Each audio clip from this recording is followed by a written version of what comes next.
everyone, welcome to another mini vlog and this is Vaishali. তো ready হয়ে নিয়েছি সকাল সকাল, আর যেহেতু বাইরে এখন ভীষণ রোদ গরম আর প্রচুর রোদ হচ্ছে দিনের বেলাতে, রাতে আবার ঠান্ডা লাগছে। তো ওয়েদারটা যেহেতু এরকম, তাই বেশি হেভি মেকআপ কিছু করিনি, বেসটা খুব হালকার মধ্যে রেখেছি। বাট খুব বেশি মেকআপের আমি কিছু জানি না, বাট যেটুকু আমার ভালো লাগে আমি করি। সো আর আজকে যাচ্ছি হচ্ছে মায়ের মন্দিরে পুজো দিতে, সেটা হচ্ছে কিরিটেশ্বরী মায়ের মন্দিরে পুজো দিতে। তো অনেকেই তো চেনে কিরিটেশ্বরী মন্দির, যারা বহরমপুরে থাকে তারা তো প্রত্যেকে চেনে, ভীষণ জাগ্রত একটা মন্দির। আর বাইরেরও অনেকে মানুষ আসে, আর এটা হচ্ছে একটা ঐতিহাসিক স্থান, পর্যটক কেন্দ্রও বলা যেতে পারে। তো এই মন্দিরে আমি অনেক ছোটোবেলা থেকে পুজো দিই, আমি মাকে ভীষণভাবে মানি। তো সেই জন্যই আজ প্রতি বছরই যখন বাড়ি আসি এই মন্দিরে মায়ের কাছে পুজো দিতে যাই। তো আজকেও যাচ্ছি মায়ের কাছে পুজো দিতে সকাল সকাল। এখন সকাল নয়, যদিও 10:30 বাজতে যাই, ঘড়িতে অনেকটাই লেট হয়ে গেছে। তো যাবো, তোমাদের সাথে সবটা শেয়ার করবো মন্দিরের সমস্ত কিছু। তো চলো দেখতে থাকো।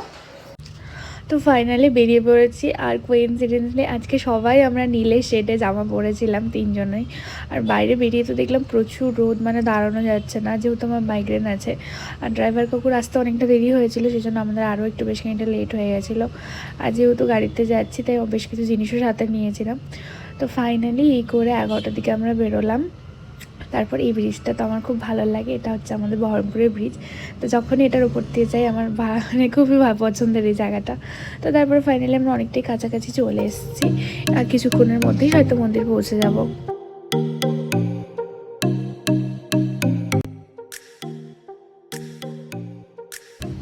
তো প্রথমেই মন্দিরে এসে মায়ের জন্য একটু ফুল কিনে নিলাম, কারণ সমস্ত রকমের ফল এবং মিষ্টি সব বাড়ি থেকেই নিয়ে এসেছিলাম। বাট ফুলের মালাটা ছিল না, তাই এখান থেকে ফুলের মালাটা কিনলাম। আর মন্দিরে তেমন একটা ভিড় ছিল না, কারণ খুব একটা ভিড় তখন থাকে না সাধারণত। তারপরে আমরা সমস্ত রকম ফল ফুলগুলো ঝুড়িতে সাজিয়ে নিলাম। আর ভাইও এখানে রেডি হয়ে গেছে পুজো দেবে বলে, ও তো ভীষণই এক্সাইটেড।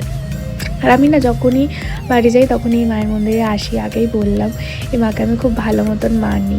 তো প্রথমে মায়ের কাছে ভালো করে অঞ্জলি দিয়ে দিলাম, প্রথমে একজন পুজো দিচ্ছিল, তারপর আমাদের পুজো হলো।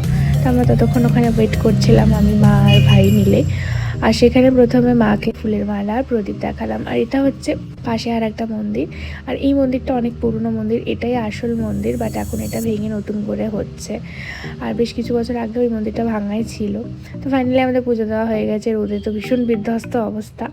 তো এবার ভাবলাম আখের রস খাওয়া যাক এত গরমে। তো আমি সাধারণত আখের রস খাই না, ভাই একটা নিয়েছিল, ওখান থেকে টেস্ট করেছি। আর আখের রসটা সত্যি খুব ভালো ছিল। আমি আই থিঙ্ক ফার্স্ট টাইম আখের রস ট্রাই করলাম, এর আগে কোনো দিনও খাইনি আমি, বাট আমার বেশ ভালোই লেগেছে। তো ফাইনালি আমাদের প্রচুর খিদে পেয়ে গেছিলো, তাই পাপ্পু ধাবাতে গেছিলাম। আর যেহেতু সেদিন ভেজ আইটেম ছিল, তো আমরা বুঝতে পারছিলাম না যে কী অর্ডার করব। তো মেনু দেখছিলাম কি কি অর্ডার করা যায়। তো ফাইনালি আমার জন্য রাইস অর্ডার করেছিলাম, আর মা আর ভাইয়ের জন্য রুটি পনির এগুলো ছিল। তো খাবার দাবার সমস্ত কিছু বেশ ভালোই লেগেছে। তো ফাইনালি খাওয়া দাওয়া করে আমরা যাবো আমাদের নেক্সট ডেস্টিনেশনে, সেটা হচ্ছে আমার মায়ের মামার বাড়ি। আর যেখানে আমি প্রায় 5 বছর পর যাচ্ছি, মানে আমার যেহেতু বাইরে থাকার জন্য আমি 5 বছর ওখানে যেতে পারিনি।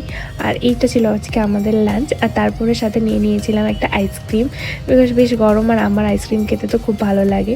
বাস তারপর আইসক্রিম খেয়ে নিয়ে আমরা আবার রওনা হলাম। আর রাস্তার চারধারটা এত সুন্দর লাগছিলো, কিন্তু প্রচুর রোদ ছিল বাইরে, এটাই একটা সমস্যা। বাট খুব মজা করতে করতে আমরা গাড়িতে সবাই যাচ্ছিলাম। আর আমার যেহেতু মোশন সিকনেস আছে আমার আর ভাইয়ের, তাই আমাদের গাড়িতে একটু প্রবলেম হয়। তো আইসক্রিম খেতে খেতে আমরা পৌঁছে গেলাম মায়ের মামার বাড়িতে। আর এখানে আম গাছে তো দেখলাম প্রচুর মুকুল এসছে, পুরো ভোরে মুকুল এসছে। তো সেটাও আমি ভিডিও করে নিয়েছি, আমার বেশ ভালো লাগে আম গাছের এই মুকুলগুলো দেখতে। আর আমার মায়ের মামার বাড়ির একটা সাইডে মাটির দোতলা বাড়ি আছে। তো মানে আমি আমার লাইফে ফার্স্ট টাইম তখন মাটির দোতলা বাড়ি দেখেছিলাম, মানে এখন নয়, আমি যখন প্রথম মায়ের মামার বাড়ি যাই তখন এই মাটির দোতলা ঘরগুলো খুব ভালো লাগে। আর তো তারপরে আর দেরি না করে, আমার আর ভাইয়ের প্রচুর শরীর খারাপ করছিল, তো তাড়াতাড়ি করে ঘরে চলে গেলাম। তো এখন বিকালবেলা হয়ে গেছে আর আমি ঘুমিয়ে গেছিলাম, মারা ছিল না, কোথাও একটা গিয়েছিল। আর এখানে একদম পাশে ট্রেন লাইন, যেহেতু সবসময় ট্রেন যাচ্ছে। আর ওখানে মা দিদা এখন আমি একটু ট্রেন দেখে আসি। টিপটা পুরো ঘেটে গেছে। হ্যাঁ দাও, আর দিদা গেছিল হচ্ছে চপ আনতে আমার জন্য, তাই আমার দিদা এখন চপ নিয়ে চলে এসছে। তাই দিদা এখন চপ নিয়ে এসছে, চপ।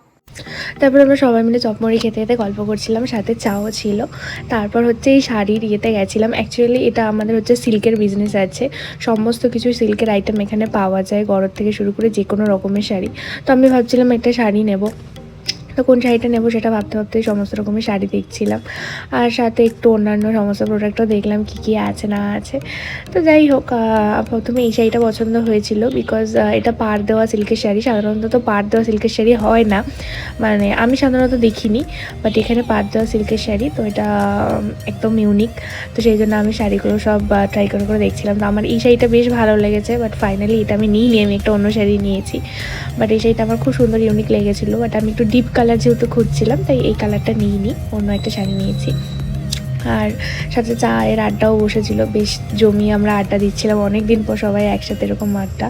আর সব থেকে বেশি যাকে মিস করছি সেটা হচ্ছে দুলিকে, কারণ ওর ডাক নামটাই আমি বলছি, তুই প্লিজ কিছু মনে করিস না, আর তুই থাকলে আরও বেশি মজা হতো।